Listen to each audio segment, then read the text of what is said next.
नमस्कार, मी doctor Vijaya Thakare Nandurkar from Nandurkar hospital Pauni district Bhandara. आज आपण लिकोरियावर चर्चा करणार आहोत। लिकोरिया म्हणजे काय आणि कशामुळे आपल्याला त्याचा त्रास जाणू शकतो आणि त्याच्यावर आपण काय ट्रीटमेंट घेतलं पाहिजे। तर लिकोरिया म्हणजे आपण ज्याला व्हाईट डिस्चार्ज म्हणू शकतो, श्वेतप्रदर म्हणू शकतो किंवा पांढरं पाणी जाणं आपल्या साध्या भाषेमध्ये। अनेक आमच्याकडे पेशंट येतात, मग ते कमी एजमध्ये असो, लहान मुली असो, 10 ते 15 ते 17 वर्षाच्या दरम्यानमधील मुली असो किंवा अप टू 45-50 पर्यंतच्या एजमध्ये असो किंवा आफ्टर मेनोपॉजसुद्धा आपल्याला व्हाईट डिस्चार्जचे पेशंट हे बघायला मिळतात। तर लिकोरिया म्हणजे हा एक कॉमन आणि नॉर्मल असा डिस्चार्ज असतो, जो पाण्यासारखं व्हाईट, थोडंसं हलकं मिल्की व्हाईट असं दुधासारखं डिस्चार्ज जो असतो हा नॉर्मली राहतो। पण याला आपण ॲबनॉर्मल केव्हा म्हणणार की ॲबनॉर्मल लिकोरिया किंवा ॲबनॉर्मल व्हाईट डिस्चार्ज, तर जेव्हा याचा कन्सिस्टन्सी किंवा त्याचा कलर जेव्हा चेंज होतो। तर पुष्कळ अनेक पेशंट येतात जे सांगतात की आम्हाला येलोइश किंवा ग्रीनिश, कधी ब्राउनिशसुद्धा त्यांना डिस्चार्ज हा जातो आणि कधी त्याचा स्मेल खूप येतो, ऑफेन्सिव्ह स्मेल। नॉर्मल जो लिकोरिया असतो त्याच्यामध्ये सहसा इचिंग किंवा इरिटेशन नसते, परंतु जिथे तिथे इन्फेक्शन असतं, मग ते इन्फेक्शन बॅक्टेरियलही असू शकतं व्हजानायटिसमध्ये किंवा तुम्हाला फंगल इन्फेक्शन पण असू शकतं व्हजानाचं किंवा जेनेटेलिया एक्सटर्नल वगैरे। तर तुम्हाला कुठलंही तिथे इन्फेक्शन असेल, सर्व्हिसायटिसमध्ये सुद्धा असतं।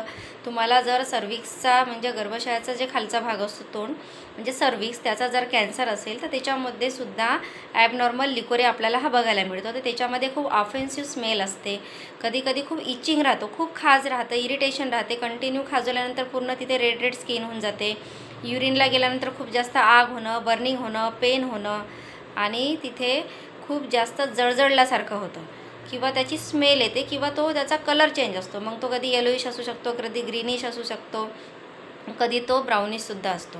जर अशा प्रकारचं जर व्हाईट डिस्चार्ज असेल तर नक्कीच आपण डॉक्टरला कन्सल्ट केलं पाहिजे, कारण कसं असते या व्हाईट डिस्चार्जमुळे खूप विकनेस हा पेशंटला येतो। अनेक पेशंट येतात की आम्हाला खूप पांढरं पाणी जाते मॅडम किंवा व्हाईट डिस्चार्ज होतो आणि सोबत आमचा खूप कमरेचा त्रास होतो, पाय दुखतात, रात्री पायांना गोळे येतात, मांड्यामध्ये पोटामध्ये क्रॅम्प येतं, गोळे येतं, अंधारी येतं, चक्कर आल्यासारखं वाटतं।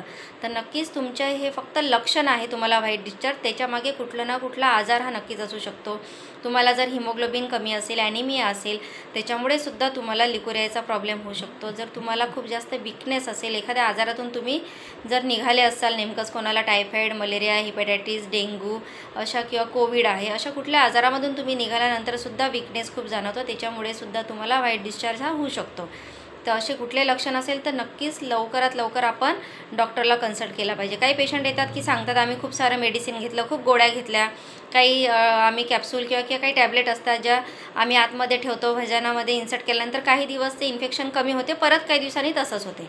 तर अशा केसेसमध्ये जर तुम्ही होमिओपॅथिक मेडिसिन घेतलं तर होमिओपॅथिक औषधी तुमच्या त्या आजाराच्या मुळापर्यंत जाऊन त्याचं कारण काय आहे याचं परफेक्टली निदान करून सिलेक्शन ऑफ मेडिसिन आम्ही करत असतो आणि परफेक्ट सिलेक्शन ऑफ मेडिसिन जेव्हा होतं तेव्हा नक्कीच तुम्हाला या तुमच्या आजारापासून तुम्ही नक्की मुक्तता मिळू शकता। होमिओपॅथीमध्ये अनेक मेडिसिन येतात, सेपिया, कॅल्केराकार, बोरॅक्स आहे, क्रिओसोडा, ॲसिडम नायट्रिकम आहे, सल्फर आहे, नायट्रम्यूर आहे, पल्सेटिला, इग्निशिया, स्टॅफिझॅग्रिया, अनेक मेडिसिन आहे। तुमचं कॉन्स्टिट्युशनली तुम्हाला सिलेक्ट आम्ही मेडिसिन करून ते देतो आणि तुम्ही जर योग्य ट्रीटमेंट घेतलं तर नक्कीच लिकोरिया असो किंवा व्हाईट डिस्चार्ज ज्याला आपण म्हणतो, तुम्हाला याच्यातून नक्कीच आपण मुक्तता मिळू शकता।